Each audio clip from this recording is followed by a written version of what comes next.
A few weeks ago, we lost a prodigy, a trendsetter, a musical genius. Eddie Van Halen epitomized what it was to be a rock star. But if you were to ask him, he never considered himself a rock star, just a simple musician. In this video, I want to give a big thanks to Denise Kwan, who gave an amazing interview at the Smithsonian's National Museum of American History. And I want to use some of these clips to really show what an amazing innovator, musician, and overall human being Eddie really was. So how do we take Eddie Van Halen and segue that into being a trader or anything else we want to do in life?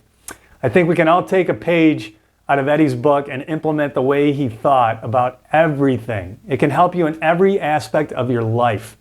If you take his attitude and humbleness, you're halfway there as a day trader or anything else. The more you keep something simple, the easier it is for you to become great at whatever it is you're trying to do, even day trading.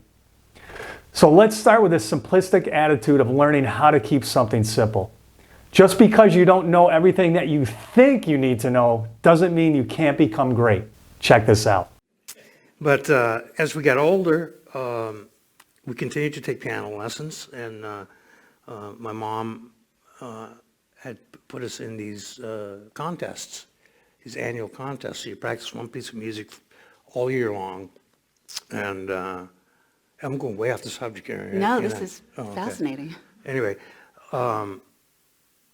you practice one piece of music all year, and the funny thing is, I never learned how to read music, and I fooled the teacher. I was just blessed with good ears. I'd watch his fingers and emulate what he did. You know, he didn't find out till much later that I couldn't read. He actually found out one time when he was playing a new piece of music, and he asked me to turn the page for him, and I'm sitting going. He goes, "What's the matter? You're supposed to turn the page." I'm going, "What? I can't read." He's going, "What?" You know, this was after like 5 years of lessons with the guy, and he finally found out, which he wasn't too happy about. But the funny thing is, these piano contests that they put us into, you're not even allowed to read. Okay, you can't use sheet music, so it was actually a blessing in disguise for me to not be able to read. I could not look up and do things at the same time. I had to see what my fingers were doing. These piano contests, actually, both Alex and I won 3 years in a row. I think I won first prize 3 years in a row, and Al won first prize, second prize, or whatever, but we always won. And it's kind of like in phases where you go in and you play, and then you wait an hour to see if your name gets whittled down. I had no idea. It was like 5,000 kids. Okay, then it would go down to 2,000, and you see if your name is still on the list. And then it would go down to 100 people, and then 10, and then 5. And we're going, Alex and I were both going, "Come on, let's just go home. We're not going to make it, you know." And my dad was always one who said, no, wait, check it out. And well, there it was. We were in the top 5, and then we ended up winning. He couldn't even read music, but he won contests and became one of, if not the most influential musicians that ever lived. Whatever it is you choose to do in your life, you have to be open to change, and that you are being led down the road of life, sometimes by powers out of your control. And it's for the better, believe it or not. Okay? You have to be open to new things. You have to be willing to change. Check out this stumble from Eddie and how it changed his life forever. He never gave up and let destiny push him forward. And of course, like any kid, we wanted to rock and roll. And I quit piano lessons and the contest circuit, so to speak, and said, "I want to get myself a drum kit because I like the song Glad All Over, boom, boom, boom, boom, boom, by Dave Clark 5. And I wanted to play drums, so I got a paper out, bought a St. George drum kit for $125, and my mom somehow had convinced my brother to still do something musically respectable, which is take flamenco guitar lessons. Now, forgive me if my memory or recollection is different from yours, Al, but all I remember is me going out and throwing the papers and coming home, and he's playing my drums. And I'm going, okay, it, peeled me a bit in the beginning, and then finally I just said, okay, he's just better than I am. So I never wanted to play guitar.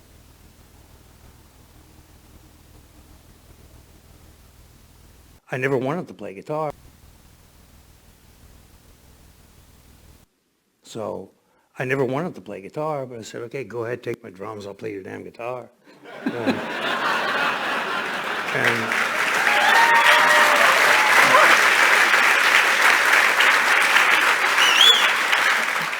He never wanted to play the guitar, and look where that led him.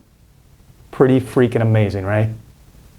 When you get started on your journey as a day trader, or whatever it is that you want to do, you're probably going to be scared at first because you don't know what to expect. But sometimes your humble actions can upend your life and take you in directions you never thought possible. And most people will respect you because you had the courage to take a different path and go against the grain.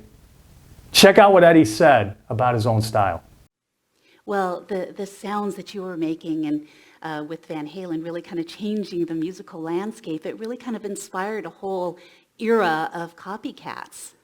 yeah, which at first, I kind of went, at first kind of pissed me off. Then I started thinking, oh God, what did I start? But then, my brother and my father both told me, hey, imitation is the biggest form of flattery. So I just let it go at that, Because with me, it was just the way I played, It wasn't like I was copying anyone. Sometimes when you start something new in life, at first you're always going to have haters. You're going to have resistance. Then over time, there will be acceptance.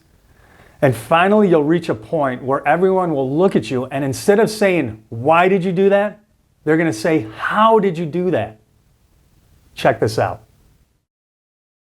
It's the same guitar as the white one. I taped over it again and spray painted it red.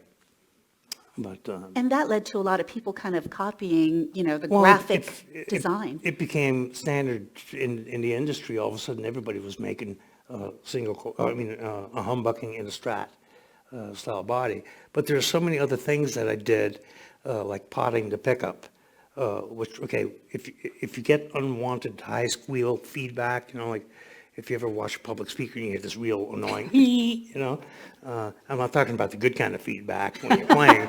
I'm talking about annoying high squeal. Now, I have no idea what prompted me to think this, but I was thinking, okay, coil windings, very thin copper wire around these plastic things with a magnet. And I'm going, maybe it's the little coil things vibrating.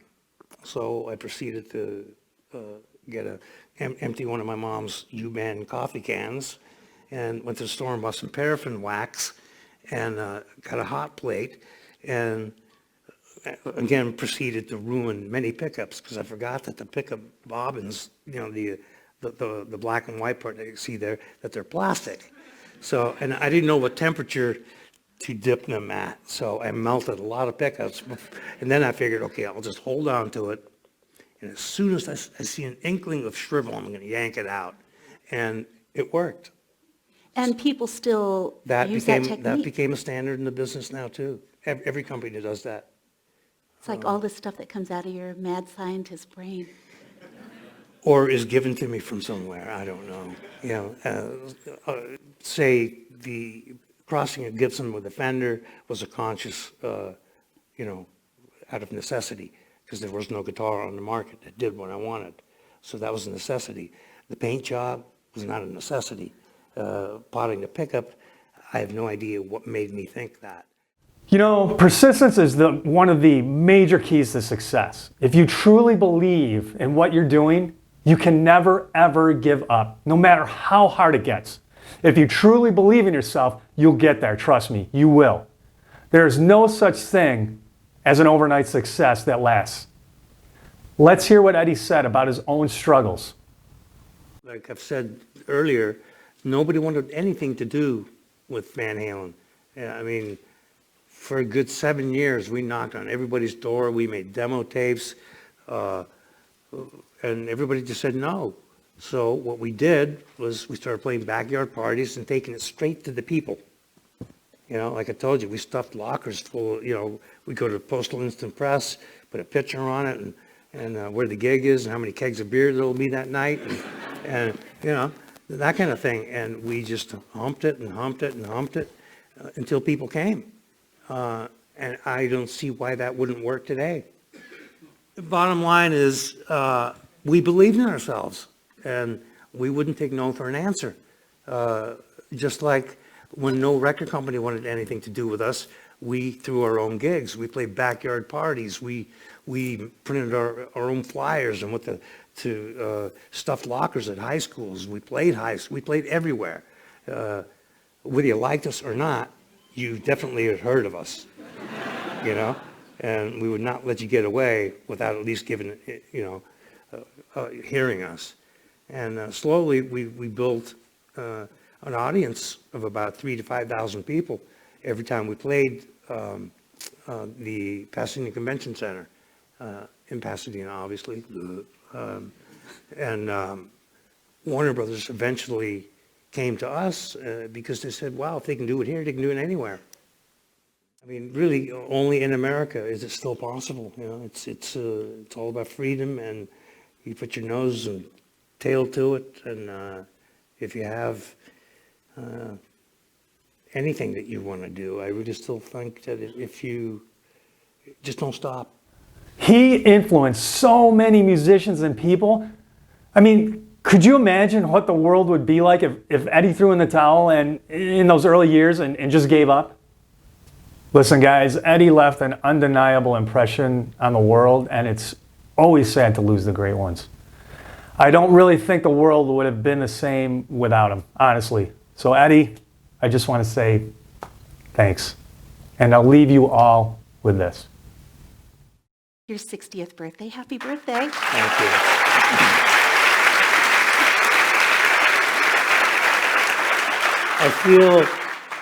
I feel like a 60-year-old punk kid who plays guitar in a rock and roll band, and I'm so blessed and so honored to be able to do that, making music with my son and my brother.